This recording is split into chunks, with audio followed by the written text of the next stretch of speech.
Friends, ಎಲ್ಲರಿಗೂ ನಮಸ್ಕಾರ. Welcome back to my YouTube channel. ನಾನಿವತ್ತು ಒಂದು ಒಳ್ಳೆ ಹೋಮ್ ರೆಮಿಡಿ ಜೊತೆ ಬಂದಿದ್ದೀನಿ. ಸೊ ತುಂಬಾ ಯೂಸ್ಫುಲ್ ಆಗುತ್ತೆ ಅಡುಗೆ ಮಾಡೋರಿಗೆ. ಇವತ್ತು ನಾನು ಹೇಳೋ ಹೋಮ್ ರೆಮಿಡಿ.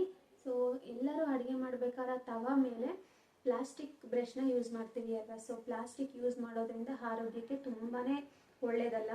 ಸೊ ಹಾಗಾಗಿ ಹೋಮ್ ಮೇಡ್ ಬ್ರಷ್ನ ಯಾವ ರೀತಿ ಮಾಡೋದು ಅಂತ ತೋರಿಸ್ಕೊಡ್ತಿದ್ದೀನಿ ಇವತ್ತು. ತುಂಬಾ ಈಸಿಯಾಗಿ ಮಾಡ್ಕೊಳ್ಬೋದು. ಸೊ ಎಲ್ಲರ ಮನೆಯಲ್ಲೂ ತೆಂಗಿನಕಾಯಿನ ಕಾಮನ್ ಆಗಿ ಯೂಸ್ ಮಾಡ್ತೀವಿ ಅಲ್ವಾ, ಸಾಂಬಾರ್ಗಾಗಲಿ ಪಲ್ಯಕ್ಕಾಗಲಿ.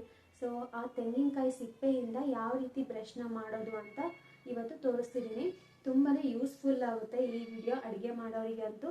ಸೊ ಯಾರಾದರೂ ಪ್ಲಾಸ್ಟಿಕ್ ಬ್ರಷ್ನ ಯೂಸ್ ಮಾಡ್ತಿದ್ರೆ ಪ್ಲೀಸ್ ಯೂಸ್ ಮಾಡಬೇಡಿ, ಒಳ್ಳೆಯದಲ್ಲ. ಸೊ ಪ್ಲಾಸ್ಟಿಕ್ ಯೂಸ್ ಮಾಡೋದ್ರಿಂದ ಕ್ಯಾನ್ಸರ್ ಬರೋ ಚಾನ್ಸಸ್ ಕೂಡ ಇರುತ್ತೆ.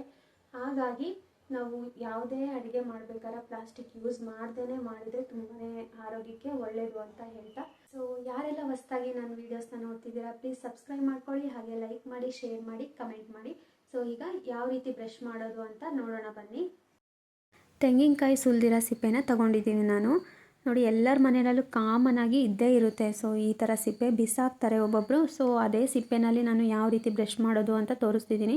ಸೊ ಬ್ರಷ್ ಮಾಡೋದಕ್ಕೆ ಏನೇನು ಬೇಕಪ್ಪ ಅಂತಂದರೆ, ಬಾಚಣಿಕೆ ಬೇಕು, ಹಾಗೆ ದಾರ ಬೇಕು, ಒಂದು ಕಡ್ಡಿ ಬೇಕು, ಹಾಗೆ ಕತ್ರಿ ಬೇಕು, ಹಾಗೆ ಸಿಪ್ಪೆ ಬೇಕು ತೆಂಗಿನಕಾಯಿದು. ಸೊ ಒಂದು ಸ್ವಲ್ಪ ಸಿಪ್ಪೆನ ಕಿತ್ಕೊಂಡು ಇಟ್ಕೊಂಡಿದ್ದೀನಿ ನಾನು.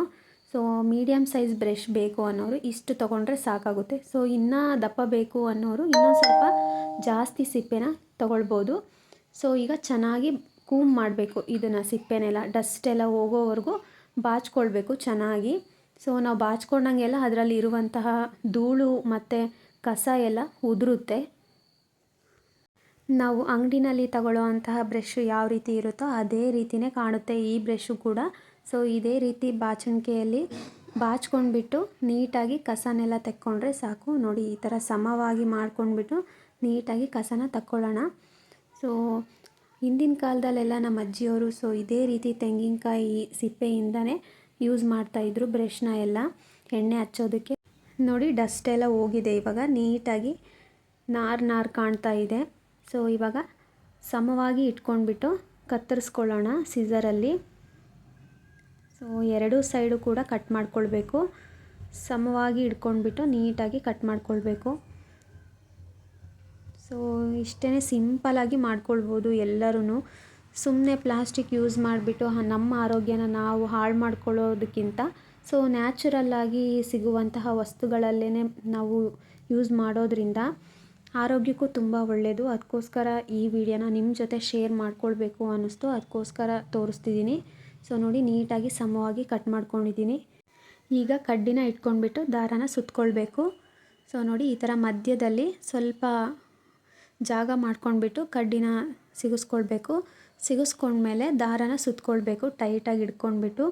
ಫುಲ್ಲು ಟೈಟಾಗಿ ಸುತ್ಕೊಂಡ್ರೆ ಮಾತ್ರ ಭಾಳ ದಿನ ಇರುತ್ತೆ, ಇಲ್ಲಾಂದರೆ ಎಲ್ಲ ಉದುರೋಗ್ಬಿಡುತ್ತೆ. ಸೊ ಇದೇ ರೀತಿ ಎಲ್ಲ ಸುತ್ಕೊಳ್ಬೇಕು. ಒಂದು ಸ್ವಲ್ಪ ಜಾಸ್ತಿ ದಾರಾನ ಸುತ್ಕೊಳ್ಬೇಕು, ಹಾಗಾದರೆ ಟೈಟಾಗಿ ಇರುತ್ತೆ. ಸೊ ಜಾಸ್ತಿ ದಿನವೂ ಬರುತ್ತೆ.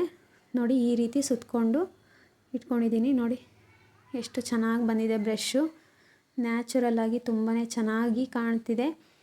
ಈಗ ಒಂದು ಸ್ವಲ್ಪ ಕಟ್ ಮಾಡ್ಕೊಳ್ಳೋಣ. ನೋಡಿ, ಈ ರೀತಿ ಕಟ್ ಮಾಡಿಕೊಂಡ್ರೆ ಮುಗೀತು, ಬ್ರಷ್ ರೆಡಿಯಾಗಿದೆ. ನೋಡಿ, ತುಂಬಾ ಚೆನ್ನಾಗಿ ಬಂದಿದೆ. ಎಲ್ಲರೂ ಮಾಡ್ಕೊಳ್ಬೋದು, ತುಂಬ ಈಸಿಯಾಗಿ ಮಾಡ್ಕೊಳ್ಬೋದು. ಸೊ ಇವತ್ತಿನ ಈ ವಿಡಿಯೋ ಇಷ್ಟ ಆಗಿದೆ ಅಂದ್ಕೊಳ್ತೀನಿ ಎಲ್ಲರಿಗೂ. ಸೊ ನೋಡಿ, 2 ಮಾಡ್ಕೊಂಡಿದ್ದೀನಿ ನಾನು ಬ್ರಷ್ನ. ಸೊ ಈಗ ದೋಸೆ ಹಾಕಿಬಿಟ್ಟು ತೋರಿಸ್ತಿದ್ದೀನಿ. ನೋಡಿ ಎಷ್ಟು ಚೆನ್ನಾಗಿ ಎಣ್ಣೆ ಸ್ಪ್ರೆಡ್ ಆಗ್ತಾಯಿದೆ ಅಂಚು ಮೇಲೆ, ತುಂಬಾ ಚೆನ್ನಾಗಿ ಬರುತ್ತೆ. ಹಾಗೆ ದೋಸೆ ಕೂಡ ತುಂಬ ಚೆನ್ನಾಗಿ ಬರುತ್ತೆ, ಕೆಟ್ಟೋಗಲ್ಲ. ಸೊ ಈ ರೀತಿ ಮಾಡಿಕೊಂಡ್ರೆ, ಸೊ ನಾನಿಲ್ಲಿ ಗೋಧಿ ದೋಸೆ ಹಾಕ್ಕೊಳ್ತಿರೋದು, ಹಾಗಾಗಿ ಈ ರೀತಿ ಹಾಕ್ಕೊಳ್ತಿದ್ದೀನಿ. ತುಂಬಾ ಚೆನ್ನಾಗಿ ಬರುತ್ತೆ ದೋಸೆ. ನೋಡಿ ದೋಸೆ ಎಷ್ಟು ಚೆನ್ನಾಗಿ ಬಂದಿದೆ.